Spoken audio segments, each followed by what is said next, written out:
Hello everyone. आज हम educational management में यूनेस्को के बारे में अध्ययन करेंगे। यूनेस्को के निर्योग्य व्यक्तियों के अधिकारों से संबंधित यूनेस्को के अभिकरण, घोषणा एवं सुझावों के बारे में अध्ययन करेंगे। इसके पहले हमने यूनिसेफ के बारे में पढ़ा था, अब हम आज यूनेस्को के बारे में अध्ययन करेंगे। यूनेस्को की फुल फॉर्म है United Nations educational, scientific and cultural organization. संयुक्त राष्ट्र संघ से संबंधित एक संगठन है जो कि शिक्षा, विज्ञान एवं संस्कृति आदि से संबंधित सुझाव प्रस्तुत करता है। यूनेस्को द्वारा निर्योग या विकलांग व्यक्तियों एवं बालकों के बारे में विभिन्न प्रकार के अधिसमय घोषणाएं सुझाव प्रस्तुत किए हैं। इन सुझाव, घोषणा आदि के अंतर्गत शिक्षा के लिए परिवार का समर्थन, support of family for education. UNESCO के अनुसार शिक्षा के लिए परिवार के सभी व्यक्तियों का समर्थन अपने विकलांग या निर्योग्य सदस्य के लिए अनिवार्य रूप से होना चाहिए। जिस प्रकार सामान्य बालकों के लिए शिक्षा की आवश्यकता है, ठीक उसी प्रकार विकलांग बालकों के लिए शिक्षा की आवश्यकता है। पर परिवार में ऐसे बालकों की शिक्षा के प्रति जागरूकता या समर्थन होगा तो निश्चित रूप से विकलांगों की शिक्षा प्राप्त हो सकेगी। दूसरा है समावेशी शिक्षा की व्यवस्था, arrangement of inclusive education. UNESCO के अनुसार अक्षम एवं निर्योग्य बालक के लिए उनकी रुचि एवं योग्यता के अनुसार समावेशी शिक्षा की व्यवस्था होनी चाहिए। ऐसे बालकों के लिए विद्यालयों के दरवाजा सदैव खुले होने चाहिए। इन छात्रों को सामान्य छात्रों के साथ ही शिक्षा प्रदान करानी चाहिए जो कि इनकी शैक्षिक एवं अशैक्षिक आवश्यकताओं की पूर्ति करने वाली हो।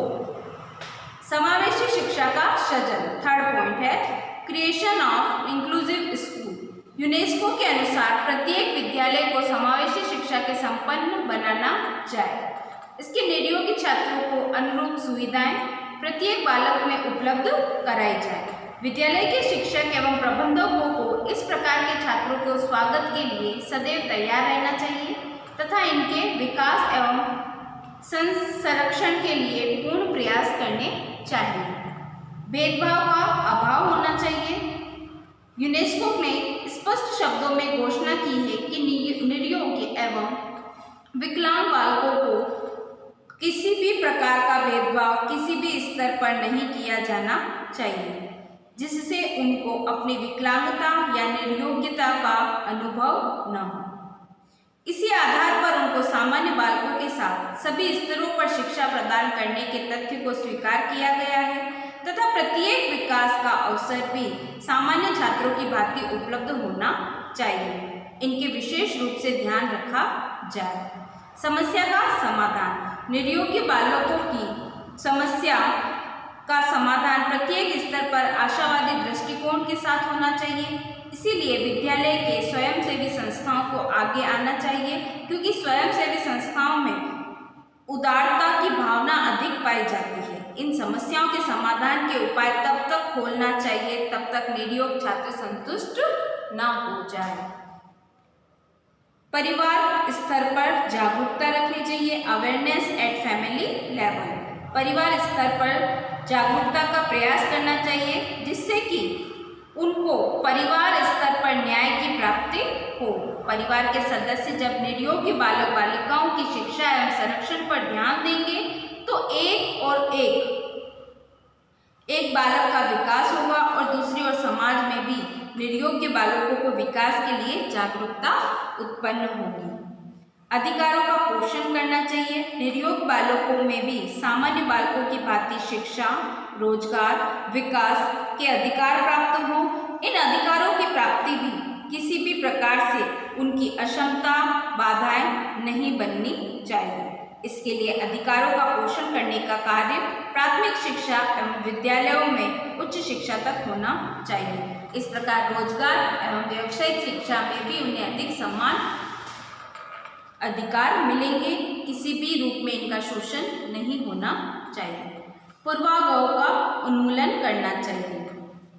यूनेस्को के अनुसार निर्योग्य बालकों के संबंध में विविध प्रकार के पूर्वाग्रह समाज में चलते हैं, उनका उन्मूलन होना चाहिए। जैसे निर्योग बालक द्वारा सामान्य बालकों की भांति विकास नहीं किया जा सकता, इनमें मानसिक द्वंद्वता पाई जाती है आदि, इन सभी पूर्वाग्रहों को समाप्त करके उनके विकास हेतु पूर्ण प्रयास करने चाहिए, जिससे यह सिद्ध हो सके कि निर्योग्य बालक सामान्य बालक के समान ही अपनी क्षमताओं एवं योग्यता से समाज और राष्ट्र का लाभान्वित कर सकता है। समाज में जागरूकता रखनी चाहिए। प्राय निर्योग्य बालकों की उपेक्षा के साथ देखा जाता है कि ऐसा माना जाता है कि इनके लिए समाज में होने वाले प्रत्येक सामुदायिक कार्यों एवं सांस्कृतिक कार्यक्रमों में ऐसे बालक बालिकाओं की सहभागिता सुनिश्चित करनी चाहिए। इसके साथ समाज के प्रत्येक सदस्य को इन बालक बालिकाओं के साथ सकारात्मक दृष्टिकोण रखते हुए यथासंभव सहायता करने के प्रयास भी करने चाहिए। पाठ्यक्रम का निर्माण। यूनेस्को में प्रावधान किया है कि निर्योग्य एवं अयोग्यता से ग्रसित बालक बालिकाओं के लिए पाठ्यक्रम की व्यवस्था होनी चाहिए। उनकी व्यक्तिगत आवश्यकताओं की पूर्ति होनी चाहिए। जैसे एक छात्र की दृष्टि कमजोर है तो उसको पुस्तक बड़े प्रिंट में देनी चाहिए, इसको आगे कक्षा में पढ़ाया जाना चाहिए। इसी प्रकार पाठ्य सहगामी क्रियाओं में भी समानता रखते हुए उनकी आवश्यकताओं की पूर्ति करते हुए प्रयासरत रहना चाहिए। मीडिया की भूमिका। विविध प्रकार के समाचार पत्र, दूरदर्शन आदि अन्य साधनों के माध्यम से अक्षम बालक को बालिकाओं को विकास की समस्त योजनाओं में जन सामान्य तक पहुंचाया जाना चाहिए। साथ साथ ऐसे बालकों की सफलता को मुख्य रूप से प्रकाशित करना चाहिए। इसके साथ साथ उन संस्थाओं को भी व्यापक प्रचार प्रसार करना चाहिए जो निर्योग्य बालकों के हित में कार्य करती है। द्वितीय, प्रावधान रखने चाहिए। यूनेस्को ने स्पष्ट कहा है कि प्रत्येक देश के निर्योग्य बालक को विकास एवं संरक्षण के लिए वित्तीय बजट में अलग से धनराशि सुरक्षित रखनी चाहिए। इन धनराशि का उपयोग विद्यालयों में समावेशी शिक्षाओं में सृजन के लिए, निर्योग्य बालकों को अतिरिक्त सुविधा प्रदान करने के लिए तथा उन स्वयंसेवी संस्थाओं को प्रदान करना चाहिए जो निर्योग्य बालकों की सेवा में लगी हुई हैं। शोषण पर रोक करनी चाहिए। यूनेस्को के अनुसार शोषण पर प्रत्येक स्तर पर रोक लगनी चाहिए। जैसे एक बालक को परिवार में ही समान अधिकार प्राप्त नहीं होते क्योंकि वो विकलांग है। इसके लिए परिवार में जागरूकता उत्पन्न करनी चाहिए कि वह अन्य सदस्यों की भांति उस बालक को भी सुविधाएं प्रदान करें। इस प्रकार विद्यालय स्तर पर, सामाजिक स्तर पर इन सभी बालक बालिकाओं के साथ शोषण होता है तो उस पर रोक लगानी चाहिए। इसके लिए अनेक प्रकार के नियम, कानून, अधिकारों का सहारा लिया जा सकता है। मानवाधिकार की शिक्षा। मानवाधिकारों की शिक्षा में निर्योग्य बालकों को प्रदान करनी चाहिए जिससे वह भविष्य में अपने अधिकारों के प्रति सजग रहे तथा किसी भी प्रकार से शोषण से बचे रहें। इसके लिए विद्यालय में प्राथमिक स्तर से ही व्यवस्था की जाए जिससे अधिकार, ज्ञान और परिपक्वता में वृद्धि हो सके। बाल अधिकारों की शिक्षा देनी चाहिए। यूनेस्को के अनुसार प्रत्येक राष्ट्र को अपने विद्यालय पाठ्यक्रम में उनके द्वारा जो भी अधिकार बालकों को प्रदान किए गए हैं उनका समावेशन करना चाहिए। इनके साथ साथ अंतर्राष्ट्रीय संस्थाओं द्वारा जो अधिकार प्रदान किए गए हैं उनका वर्णन भी पाठ्यक्रम में होना चाहिए जिससे निर्योग्य बालक अपने अधिकारों का पूर्ण ज्ञान रखता हो और प्रत्येक क्षेत्र से संबंधित अधिकारों का उपयोग कर सके। विद्यालय भवन का स्वरूप। विद्यालय भवन के स्वरूप को भी विकलांग के बालकों के अनुरूप ही होना चाहिए। जैसे कुछ विकलांग बालक रिक्शा से चलकर विद्यालय आते हैं तो विद्यालय में इस प्रकार का रैंप बनवाया जाए जिससे बालक का रिक्शा कक्षा कक्ष के अंदर सरलता से पहुंच सके। इस प्रकार की सुविधाओं का विकास समावेशन में होता है और विकलांग बालकों के लिए आवश्यक होता है। इस प्रकार की व्यवस्था पाठ्य सहगामी क्रियाओं में भी होनी चाहिए, जिससे वो भी उस चीज़ का आनंद उठा सकें। तकनीकी सहायता करनी चाहिए। विकलांग बालकों को तकनीकी सहायता भी उपलब्ध कराने के सुझाव यूनेस्को द्वारा दिए गए हैं। कुछ विद्यालयों को छात्रों के पास आने जाने का साधन नहीं होता है, तो उनको रिक्शा प्रदान किए जाने चाहिए। साथ ही साथ बैसाखी, सुनने की मशीन, चश्मा एवं फर्नीचर आदि का स्वरूप उनके अनुरूप रखना चाहिए। इनके साथ साथ जो विकलांग बालक गरीब हैं, उनको आर्थिक सहायता से कंप्यूटर एवं अन्य अधिगम सामग्री खरीदने का प्रावधान रखना चाहिए। विद्यालय गतिविधियों में सहायता देनी चाहिए।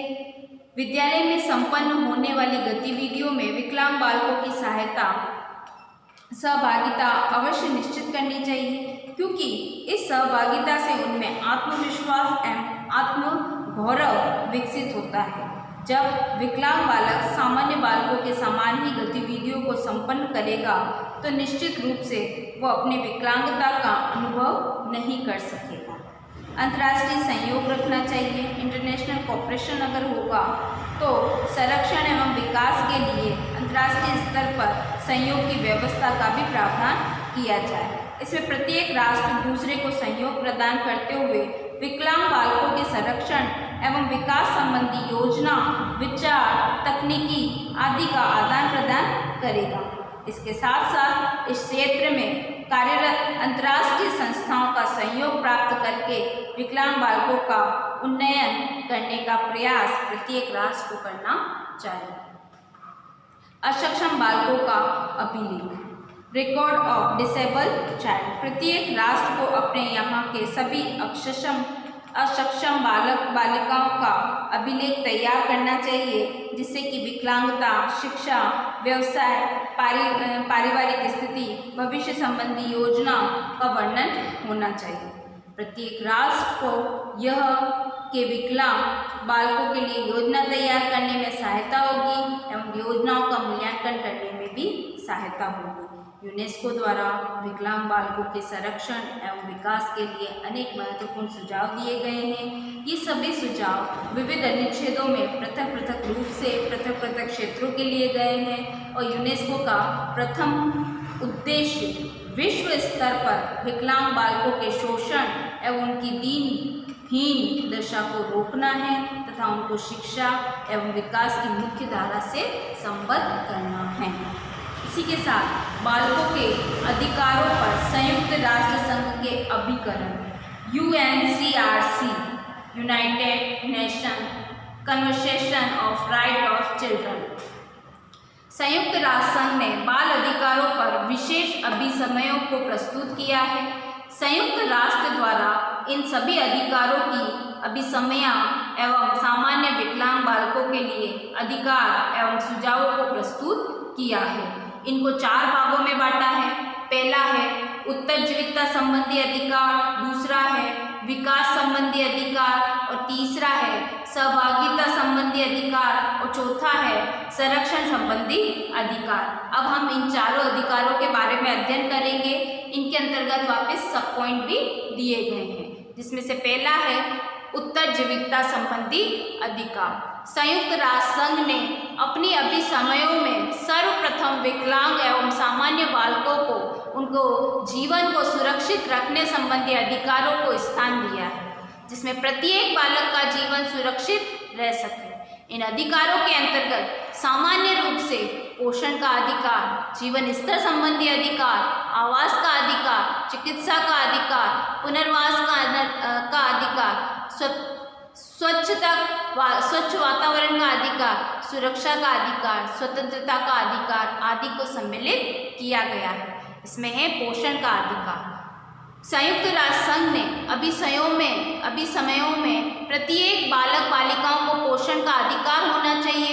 बालकों को उनकी आयु के अनुरूप पौष्टिक तत्व भोजन के रूप में प्राप्त होने चाहिए। उनको संतुलित भोजन मिलना चाहिए। इनके साथ साथ उनको फल, सब्जी, दाल, चिकनाई युक्त भोजन आदि दिया जाना चाहिए, जिससे शरीर स्वस्थ रहे।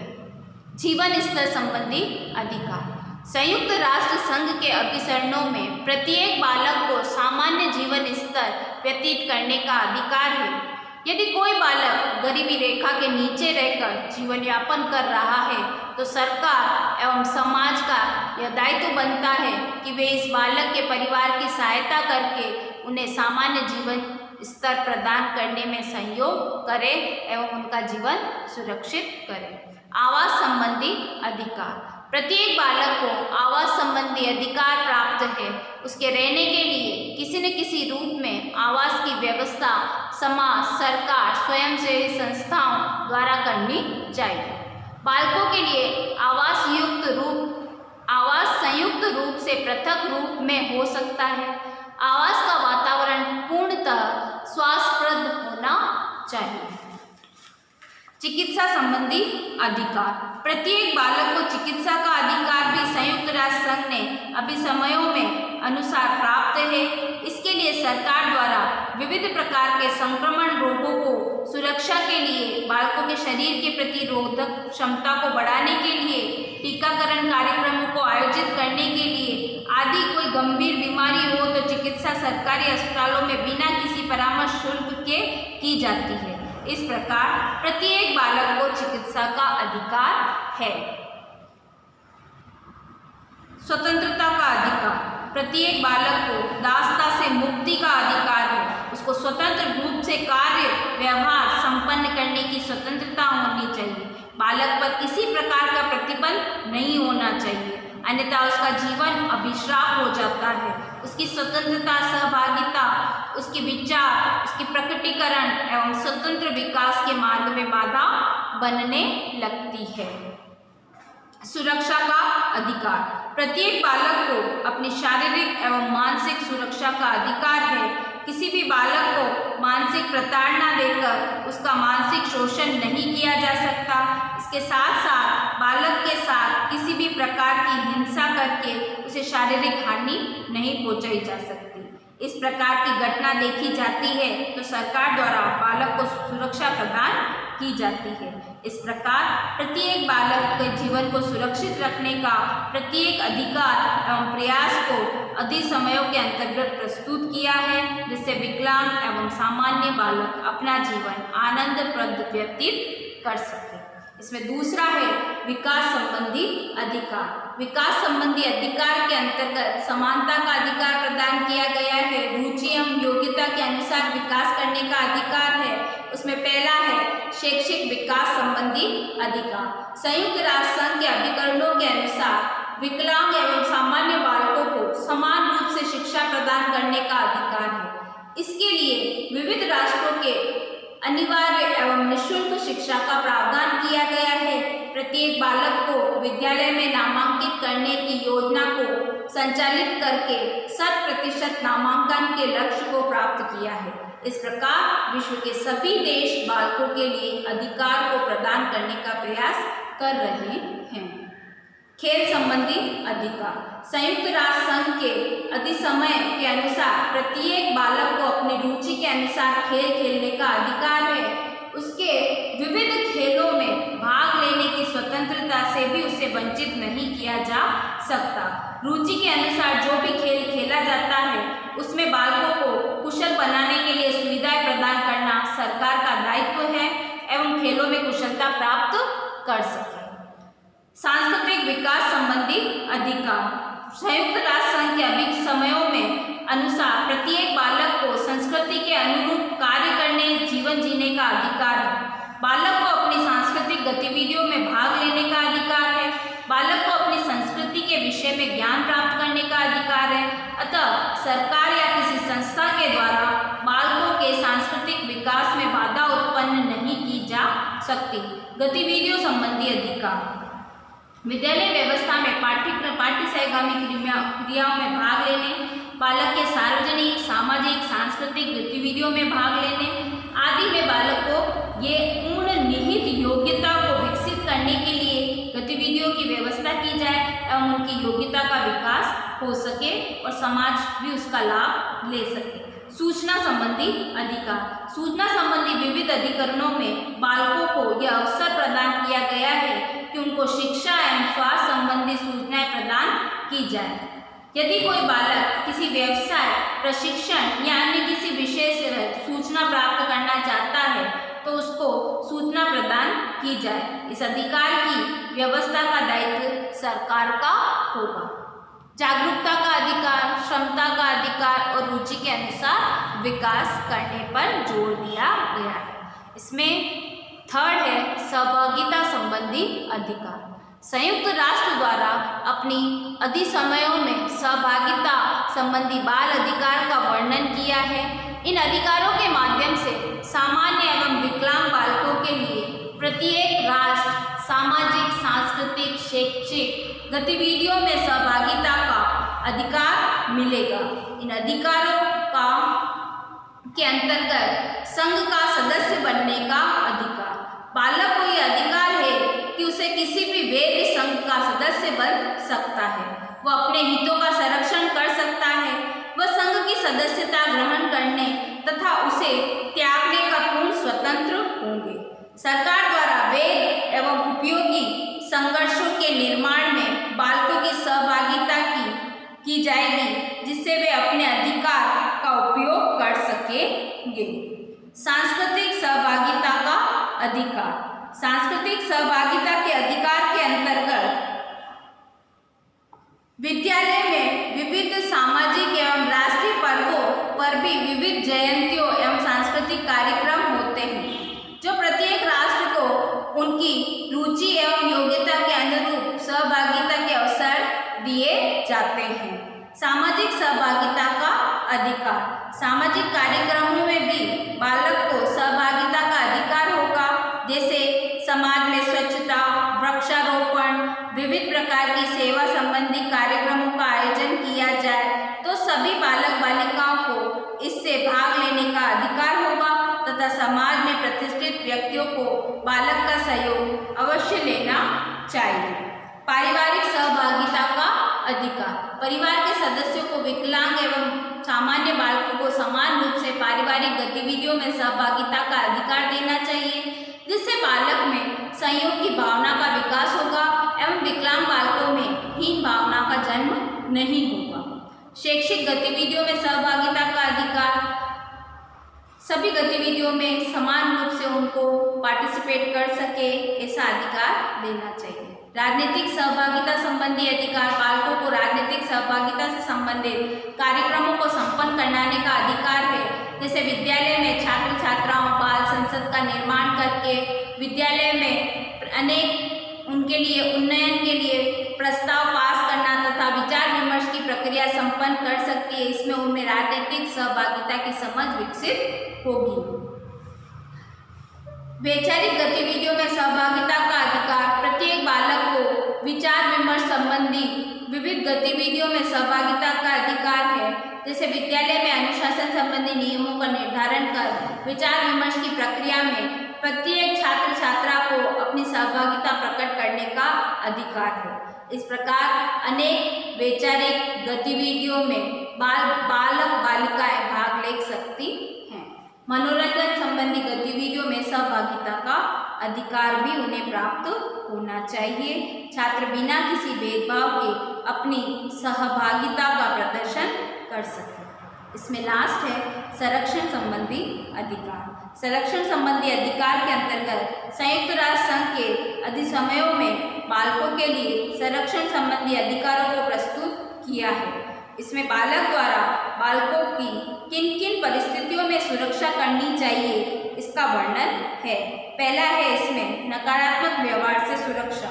संयुक्त राष्ट्र के अधिसमयों के अनुसार कोई भी संस्था, व्यक्ति, सरकार बालकों के साथ नकारात्मक व्यवहार नहीं कर सकती। बालकों को इसका अधिकार होना चाहिए कि वो अपने प्रति किए जाने वाले नकारात्मक व्यवहार के प्रति विरोध प्रकट करें, उस व्यक्ति के विरोध कार्रवाई की मांग करें एवं उन्हें नकारात्मक व्यवहार न करें। शोषण से सुरक्षा का अधिकार होना चाहिए। इसमें वह शोषण से मुक्त रहे।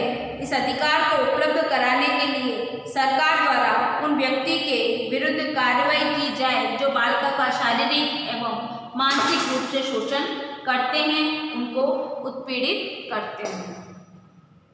दुर्व्यवहार से संरक्षण का अधिकार।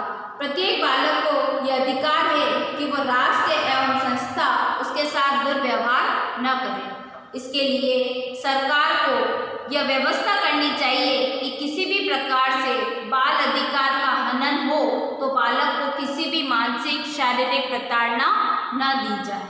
यदि कोई व्यक्ति ऐसा करता है तो उसके प्रति कार्रवाई की जाए। शरणार्थी बालकों के लिए विशेष सुरक्षा का अधिकार।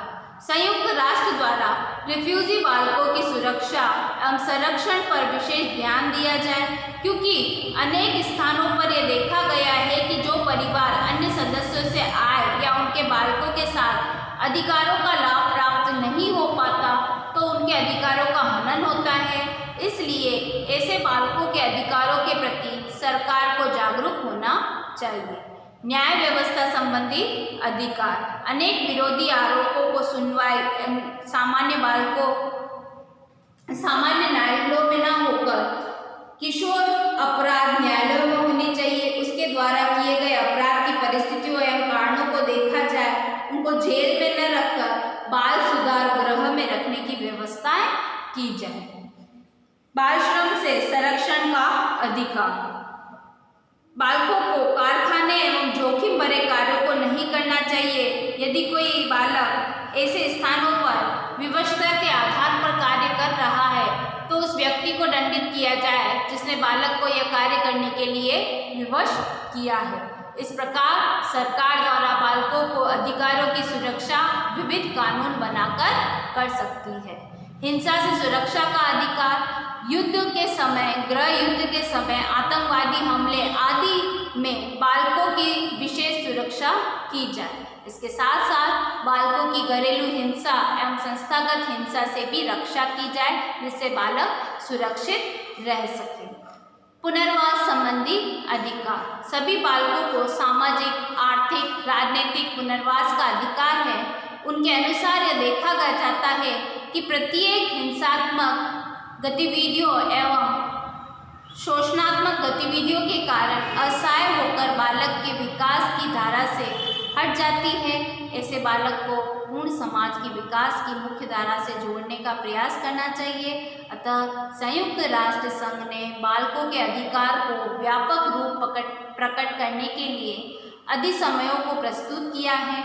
इन अधिसमयों का प्रमुख उद्देश्य सभी बालक बालिकाओं को समान रूप से बिना किसी भेदभाव के विकास के अवसर प्रदान करना है। बालक के कोमल मन को किसी प्रकार का आघात न पहुँचे, इसके लिए संयुक्त राष्ट्र ने इन अधिकारों को, इन अधिसमयों को माध्यम से प्रकट किया है। संपूर्ण विश्व के देशों की अपेक्षाएं की गई है कि वे अपने सामान्य एवं विकलांग बालक बालिकाओं को समान रूप से समान अधिकार प्रदान करें। इसी के साथ में इस वीडियो का असाइनमेंट है, आपके लघुतरात्मक प्रश्न के अंतर्गत है, संयुक्त राष्ट्र के अभिसमयों के अंतर्गत बालक के संरक्षण संबंधी अधिकारों का उल्लेख कीजिए। इसी के अंतर्गत आपके निबंधात्मक प्रश्न है, निर्योग्य व्यक्तियों के अधिकारों से संबंधित यूनेस्को के अधिसमय घोषणा एवं सुझावों के बारे में चर्चा कीजिए। Thank you. आप समय पर अपना असाइनमेंट जमा कराएं, विद इन टाइम अपना असाइनमेंट जमा कराएं। टाइम के पश्चात आप अपना, अगर डेट निकल चुकी है तो उसके बाद में पुराना असाइनमेंट रिन्यू डेट में नहीं डालें। आप सभी ये मिस्टेक कर रहे हैं। टाइमली अपना सेशनल जमा कराकर अपनी उपस्थिति महाविद्यालय में दर्ज कराएं। Thank you.